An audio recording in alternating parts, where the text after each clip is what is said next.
Hi everybody, I continue the classification of amino acid with a polar side chain.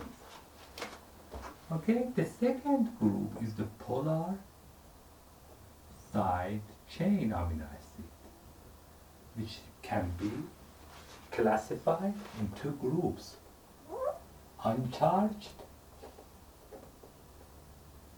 amino acid R group and the charged amino acid. Okay? The first group is the uncharged. Okay? As you see, this group is not acid or base, because we know the charged group, maybe they have acid property, they can produce proton and becomes carboxylate, it is a negative charge, or accept proton. But this uncharged polar side group, as you know, in these polar groups, mainly in the R group, we can have mainly oxygen or sulfur or nitrogen. Okay, we know there is, I spoke in the last lecture, there's sulfur in the methionine is this exception because it is between the two carbon. But here, I will speak about the amino acids which in the R group we have oxygen, sulfur and nitrogen. The first amino acid which has a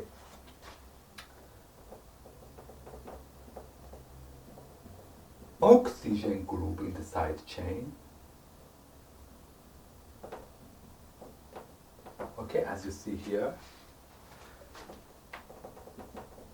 CH2, it has a CH2OH, it's an alcohol group, and it is a serine, which is very easy because it's a serine, as you see over here.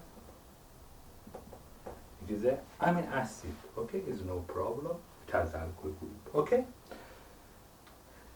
The first carbon, it has one carbon bind with OH, but the same, almost the same of this structure, but we have a more methyl group in this carbon. Why is important? Because in the threonine, this carbon also will be chiral. As you see here, when we have a CNH2H and COOH, and when I have a CH, OH, almost the same of the serine, and I have here one methyl group, then this compound has a two chiral center. Okay? Today we understand. The first amino acid today we learned with the two chiral center, it is the threonine. Because threonine is important with the two chiral center, because this compound can have a diastereomic property. Okay? Because when we have, for example, two chiral group, if we have an enantiomer with the same, if we have a mirror image, or if we have a mirror image of just one carbon of chiral, we change just chirality of one of the carbon, we have a diastereomer. It's very important. Okay? And the other compound is very important with again OH group. It is almost the same as the phenylalanine. We know in the phenylalanine we have a toluene like CH2 and the benzene bind to the R instead of R group. And if we have a NH2, CH, COH, and we draw the phenylalanine, it's phenylalanine. Okay? And if we bind one OH group in this case, the structure will be tyrosine. Okay? As you see here, how we can memorize? For example, if we have alanine, if we bind the OH, it will be serine. And threonine, when we have a serine and bind one methyl group, but if we have a phenylalanine and we bind the OH group, will be tyrosine. Okay, and this, all of this group has just oxygen in the R group. But if we have nitrogen also, okay, for example, we have a amide group. We will study later carboxylic acid, for example, glutamic acid and aspartic acid. If we react with the amine group in the R side chain with the two protection groups in the prevention of the main amine react with the main carboxylic acid react with the amine, we can have a uncharged polar side chain. For example, asparagine, okay, if we have NH2, CH, CH2, okay, and COH we will study later in the charge, it is aspartic acid. Okay, if we react with the amine group, we cancel this one, and we have an amide here. We say asparagine. It is asparagine, as you see here. Instead of carboxylic acid, we have amide group. It is a asparagine, as you see here. It's very easy and very nice. And if we have a more methylene here, we have two methylene here, we will have a glutamine. Then, if we have, for example, same structure, NH2, CH, COH, we have a two methylene group, and we have this structure. We have the name is the glutamine. As you see here, the structure will be almost the same with one more methylene group. Okay?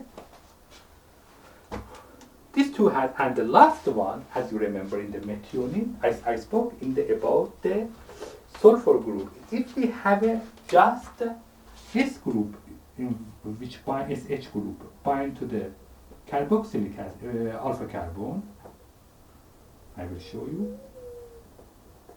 It will be cysteine. This amino acid is a cysteine. Okay, as you see, because of the S group, it's free from the downside, not binding any carbon, non-polar groups. This amino acid, this is also polar. These all of the amino acids are polar uncharged amino acid. Okay. Also, we have a charged amino acid. It's very easy because of the save of time. Okay, it's very easy. If we clean this amine group and bind OH group, will be aspartic acid. And if we again remove this amine group and again add the OH group, will be glutamic acid.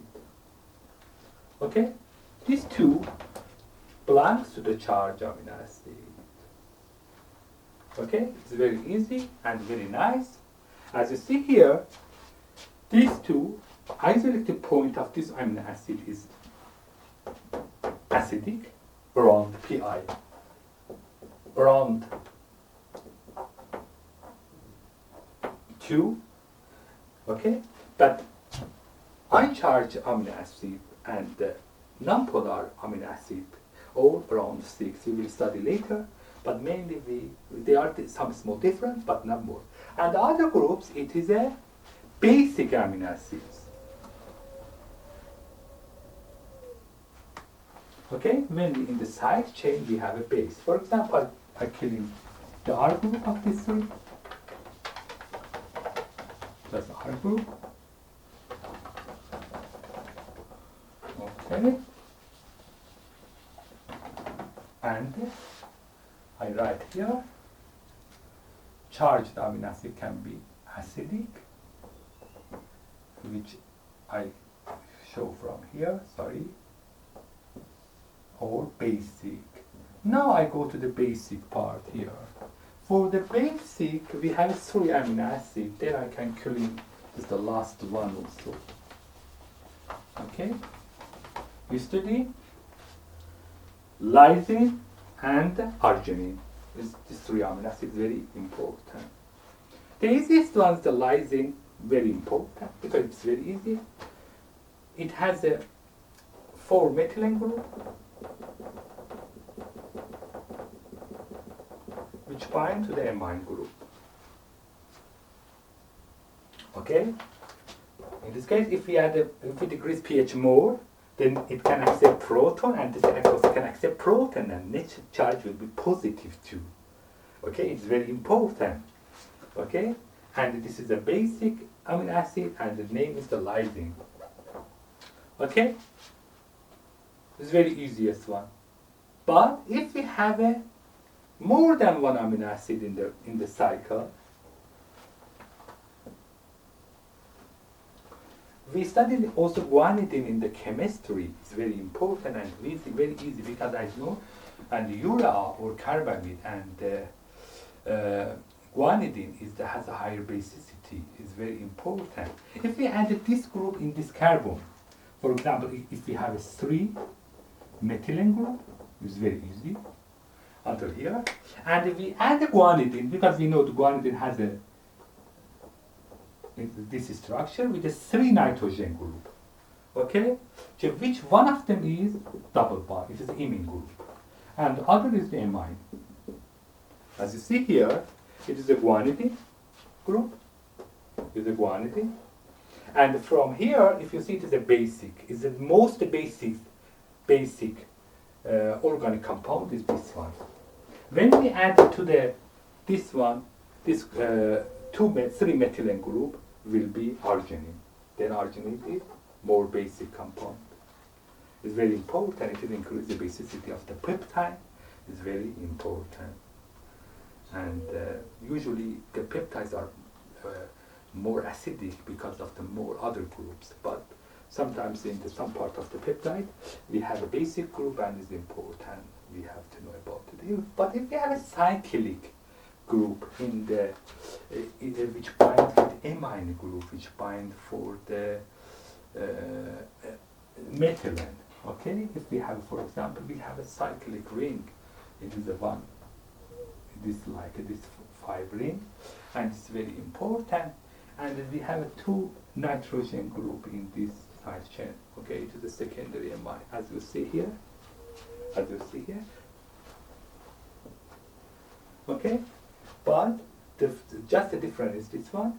We have a 2 double bond in this structure, and if we put a proton here, we have to put this positive charge here. But I write a neutral situation. As you see here, this is imine group. It is imine group. Amine, secondary amine, primary amine, secondary amine, and imine group. But it just has a primary amine group. And this is, as you see here, the most basic amino acid is the arginine. Okay, and the histidine is also basic. Okay, it is inside the mast cell, and as you know, also in the platelet. Because it can convert to the histamine. As you see, with the removal of the carboxylic acid, we can convert to the histamine. It is also one of the mediators for the inflammation, as you see. And this structure, as you see in this structure, we have a 3 very nice structure.